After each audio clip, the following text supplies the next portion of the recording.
What's happening, everybody? I'm Steve, and welcome back to Junk Drummer TV, where I give my initial reactions, my hot takes, and my analysis on the drummers of today and yesterday. Maybe tomorrow, if I stick around that long. I'm a professional drum teacher.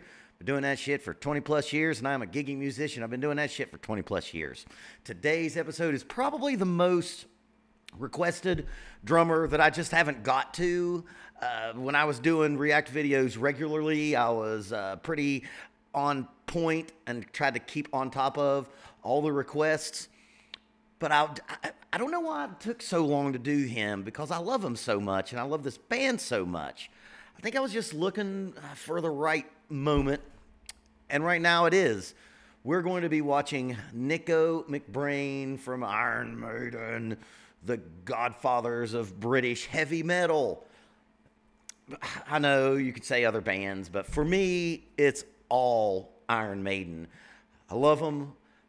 I have a hard time when I do legends like this, because what do I say about a legend that hasn't already been said by people who can say it way better than me? All I can say is I love Nicko Mcbrain. I know there was another drummer in Iron Maiden, but I don't know. It's just like a blind spot to me. It's just like, it's Nicko, man. That's who I think of when I think of Iron Maiden. I first heard Iron Maiden back when I was a kid going to church. If you want to hear that story, wait till the end of the video. One more thing.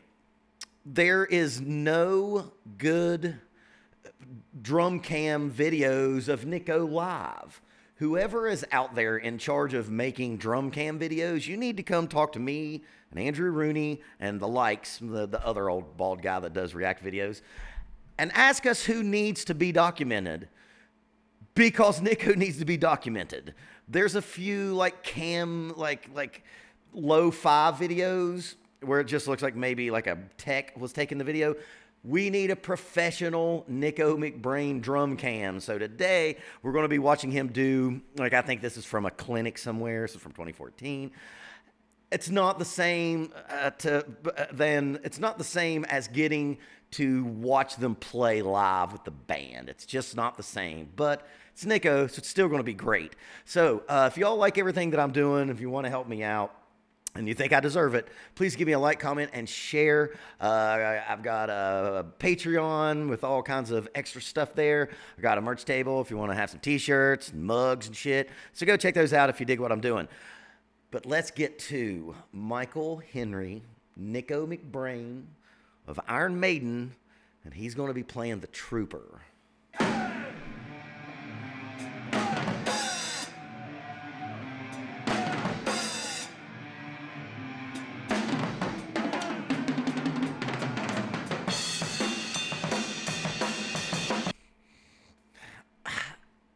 He's just one of my favorite drum fill artists.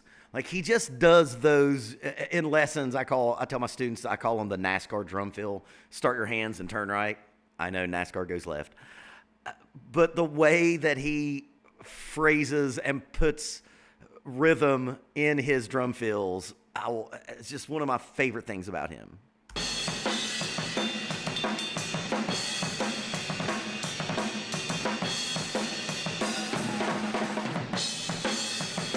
Like the way he set up that, I think it was ended on the and of four. For and, yeah, that and, he hit that crash cymbal on that and. The way he sets that up, this isn't going to sound right. But if you know Nicko, you know that he's a jazz fan. This is a metal song, one of the greatest metal songs ever recorded. But that concept of setting up that unison hit on the and of four, it's jazz. It's jazz adjacent.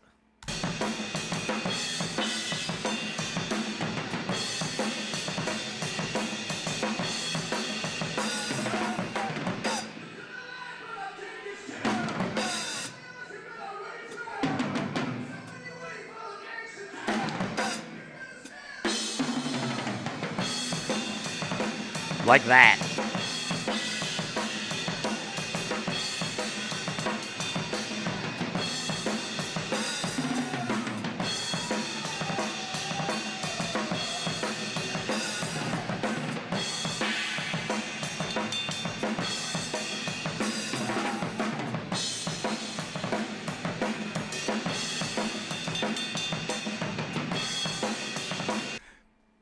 You hear how he's doing that on the bass drum. That's the Nicko rhythm. Like, if you're an Iron Maiden fan, you know of the gallop that's in a lot of those songs, right? It comes from Steve Harris.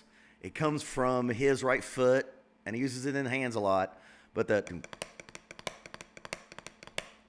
gallop, when I teach that rhythm, which is 1 and a 2 and a 3 and a 4 and a 1, when I teach my students that, I literally call it the Nicko rhythm. I can't think of another drummer that has a rhythm that is so synonymous with them. When you think Iron Maiden, if you're an Iron Maiden listener, and look, I only know Bruce Dickinson, Iron Maiden. There's old school Iron Maiden fans. I'm sorry, I don't know that material. I know Bruce, Iron Maiden. And if they didn't do this stuff back then, I'm sorry, I don't know. But that, when you think Iron Maiden, you just think that gallop, that, you know, gallop of Satan, you know what I'm saying? Which actually will come in when I tell my story about when I first heard Iron Maiden.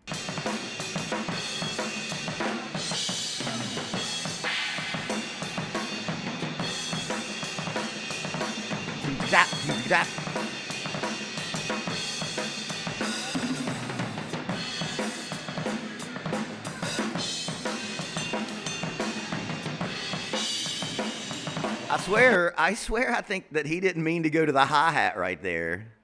You see him kind of like smiling off camera right there. I think that he didn't mean to go to the hi-hat right there. Sneaky Nicko. Now that we've got a pause, let's talk about his setup.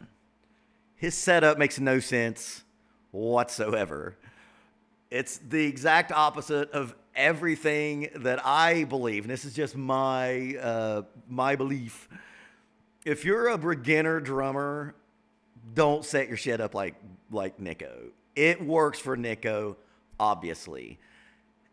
It will make it harder to work for you if you try like that. His toms are really, tilted this way. I'm a big fan of trying to get them as flat as possible. Of course, they can't be flat with just a little bit. But again, that's all personal preference. I think that if you start out with kind of more of a quote-unquote normal drum setup, and then you evolve to having your drums in this position, I think that's a good way to go about it. Having your China boy way back here is not going to work for all you beginners and intermediates out there. You want to have your shit set up as easy as possible. This stuff's hard to do as it is. Play like Nicko. Maybe not set your drum set up like him. I'm going to get killed in the comments for that. It would not be the first time.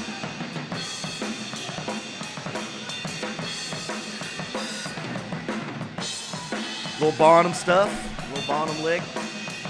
We all do it.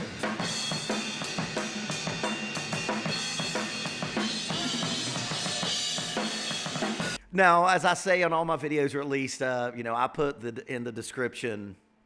It's a very interesting thing he's doing here. Put in the description the original video. The way this kind of works in my mind is you watch my nonsense and hopefully glean something from my ramblings, and then go watch it without my bullshit over top of it. If you will notice, he's vocalizing things that he's playing. You hear him almost like hum along with the things that he's playing. It's something that I do from time to time. I think it makes you think in more of a musical phrase. You probably won't be able to hear it on this video, but if you go to the original, you hear he's like, he's almost singing along with his drums, and it makes it a little bit more lyrical. His drumming and his drum fills are very lyrical.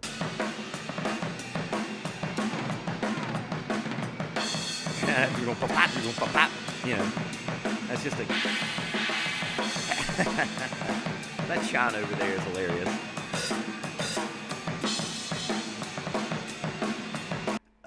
Okay, so let's address, Nicko right now is 69.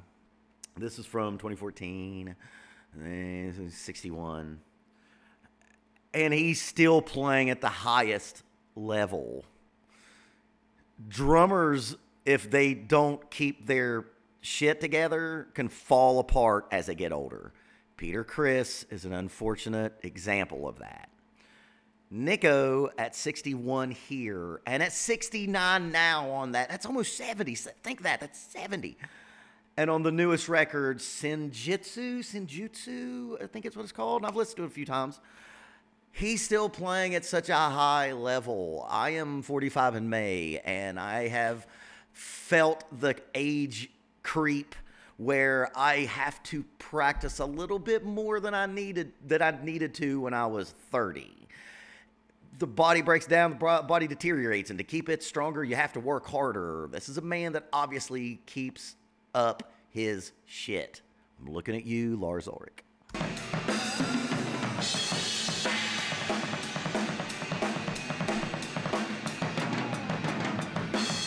Is there a better single bass drum heavy metal drummer? I think Brand Daler plays single bass. I can't think of any others right off the bat. Comment section. Who else is like a heavy metal double single bass player? No one does it better than Nicko. That's something I want to talk about. If you are a double bass player, if like this lick right here, let's listen to this lick right here that he plays with one foot. After this, it's coming.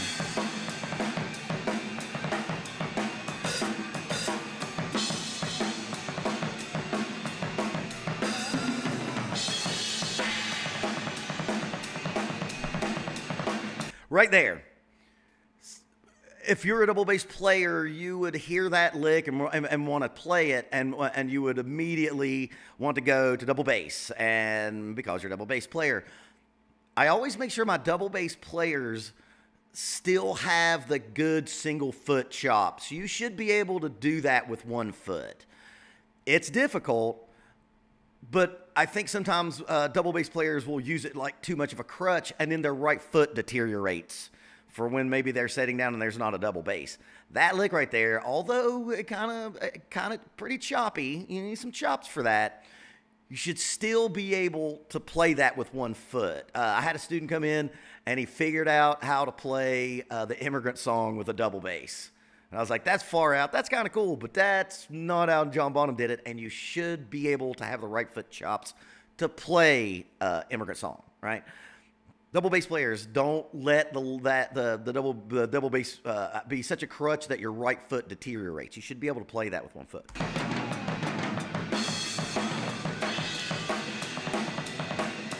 That. It's not easy, but you can do it.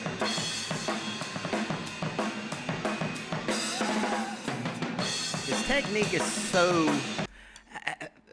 It's one of the reasons that I preach technique to young students, because if you want to, I'm, like I said, I'm 45. I plan on playing when I'm 65. I plan on playing when I'm still 70.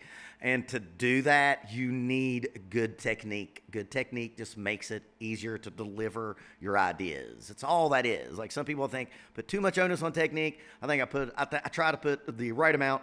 But watch him play. It's so fluid. He does have a lot of wrist in his playing, but it's obviously not messing him up at all. His technique is flawless.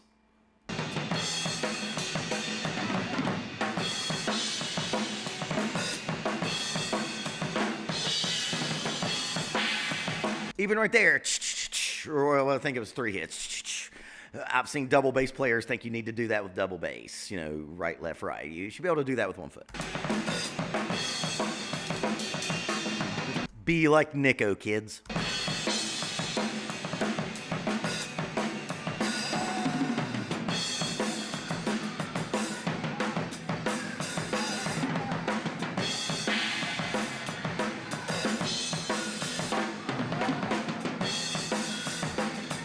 It's just all so fucking tasty and good, and it's not too much.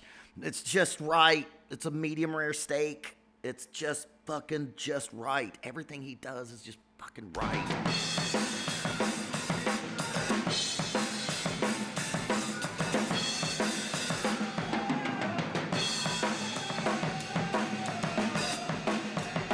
Maybe those pants aren't right.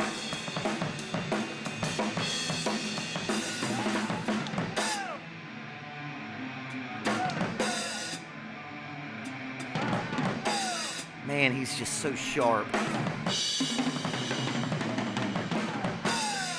Fuck yeah, Nicko, yay. It's a sharp blade when you hear him play. And, you know, just go listen to the newest record. That's a fucking 70-year-old man that's doing it better than most metal drummers in the world. Now, still. Again, when you fucking talk about, you know, a legend, how can you talk about them? He's just the best, man. I love him. Everything about Nicko is good. You know, and he has such a style. Like when you hear an Iron Maiden song, you know within seconds. And a lot of that is Steve Harris and Nicko. You know, Steve Harris, bass player, right? Things to take away from this, from a teaching standpoint, like finding the style that works for you. You know, I was talking about before, you know, the Nicko rhythm. That's a rhythm that he makes work, because whoever writes the riffs put a lot of that shit in there, right? Good technique for longevity. You know, I don't like you know, I know I'm talking about like an old man, but he kind of is, right? He probably has grandkids. He definitely does. He has a 30-year-old son that's a drummer too. But he doesn't let age fuck with his playing at all. That's as good as if you saw him in, you know, 90. You saw him before that, right? You know, that is as high a level of playing as you can do, and his skills never diminish, and he probably gets better because he gets wiser, right? Don't put your China boy behind you. You're not as good as Nicko. You're not going to make it work. It's just, I'm sorry. It's, you know, like Dirty Harry said, man needs to know his limitations. So now I'm going to tell that story about how I learned about Iron Maiden. And I've told this story once before on my Dave Lombardo video, because I found out about Slayer at the same time. So, but that's been a couple years ago now. The channel turns 3 in May. When I was a little kid, just go to church with my mama, and this was, you know, late 80s. Yeah, late 80s. And this was in the middle of a thing, kiddies, called Satanic Panic. It was when the mainstream media, who are always worth listening to, pushed a narrative that satanic heavy metal music was causing people to kill themselves or, you know, become Satan worshipers. I always thought that, like, that idea of musicians wanting to kill their customers was the dumbest marketing idea I've ever heard. It's fucking stupid. Of course, Satanic Panic was all bullshit. It was all complete media lies. No, hard to believe. But at that time, there was a thing called backward masking, and that's where they thought that, and I guess maybe some bands done it, Beatles did it, where they would implant subliminal messages in their music. And the church I was attending, this little country church out in nowhere, brought in some dude in a fancy suit, and he had a tape recorder, like a reel-to-reel tape recorder, and he would play this shit frontward and forward, and then tell you that, like, it just said, you know, eat babies and love Satan or whatever the fuck. And he played specifically 666, the number of the beast. And I think he probably played that because he didn't have to do any backward masking, because, you know, on the surface, 666, the number of the beast in a church sounds evil as shit. And of course, Slayer is fucking Slayer, right? So I'm just in the back of the room. And remember, kids, I lived before the internet. So to discover music, you had to go out of your way. You had to have a cool uncle. You had to have good radio stations, or you had to have MTV. And I didn't have cable until we were like 14 or 15. But this guy was playing all this music that was supposed to scare the Jesus out of us, or into us, I guess. And it worked completely opposite. Because when I heard 666, the number of the beast, it was unlike anything I'd ever heard, and all I wanted to do was hear more of it. And I can't remember what Slayer song. I definitely remember it was 666 from Iron Maiden. The Slayer song, it could have been any of them, right? Fucking, if you know Slayer, any of them was going to piss off a church guy. But I was in the back of the fucking church and just like, I have to remember the names of all these bands and purchase them when I go to Tower Records the next time. And that's exactly what I did. So it worked completely opposite. And thank you, deranged church dude with the reel-to-reel tape player. Because of you, I got to fucking love Nicko Mcbrain and Iron Maiden. And I think one of the reasons that Avenged Sevenfold was so fucking popular is they had a lot of Iron Maiden in their music. Not enough bands use Iron Maiden as a influence. And I don't know why.